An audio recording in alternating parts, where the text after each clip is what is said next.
last we have the additional needs. So this is a simple booking API where we can provide all the details, and at the end it will return us the booking ID. So let's go to the Postman. We will create the first get request in the Postman now. So that will returns all the booking IDs from the server. So you can select the folder positive endpoints, and you can click on this plus icon, and here you can mention the type of request. So we are using the get request so that we can read all the booking IDs from the server. So here we have to specify the URI. So here I'm entering https://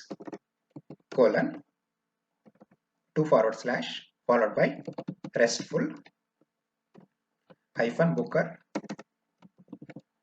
dot heroku-app.com/booking.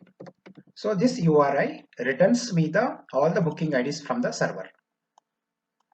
So before I click on this send, I will save the request into this particular folder. That is the inside this particular collection, and inside this particular folder I need to save the request.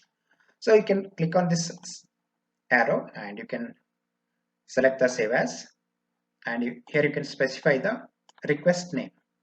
So here I'm specifying the request name as get booking IDs. So this API returns all the booking IDs basically. Then here you can select the collection. So currently we have the only one collection, so that's the reason by default it is displayed the booking API. If there are multiple collections in your Postman, here in this particular window you'll be seeing all those collections. So here I'm selecting the collection. Then inside this particular collection we have created the two folders. I want to save this particular request inside the positive endpoints. I have selected the folder, that's it, and you can save it. So we have created the get request which will returns all the booking IDs. So let's click on the send.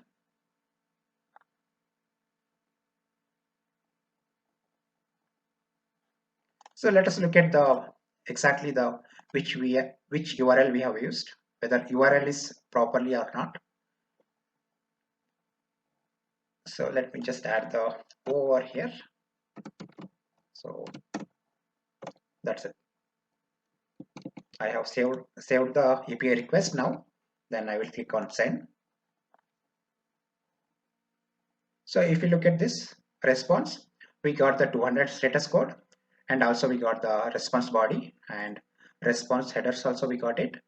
And if you look at this response body, we have the multiple booking IDs. Sorry. So here you can see all the booking IDs over here. And on the right side you will see the time. So this is a 2.13 seconds. This is the total time taken by the server to respond to this particular request. And next we have the size. So this is a combination of response body and the response headers. So if I mouse hover on this particular size, it will display all the details.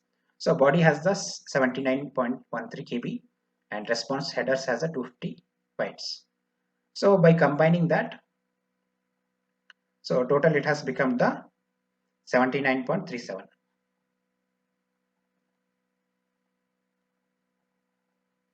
So that's all about the get API. So let's start creating another get request which will returns the booking details of that particular booking ID. So now I will simply select this particular API. I will create the get request only. Only thing is this API returns us all the booking IDs. I want to read the details of that particular booking ID by using the booking ID. So I will select this API and I will click on this particular three dots and I will say duplicate. So I will rename this particular API request by clicking on three dots, and here I will select the rename.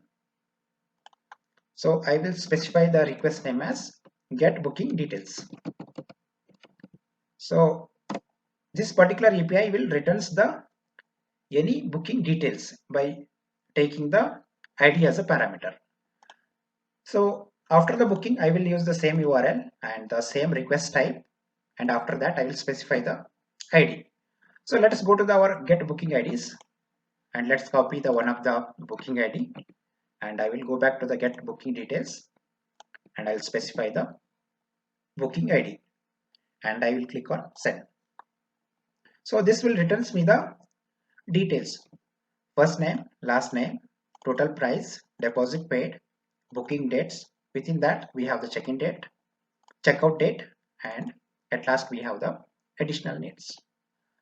So first API returns all the booking IDs, and second get request, which will return the specific resource details. So far you have seen how to use the get method. So now let's use the post method.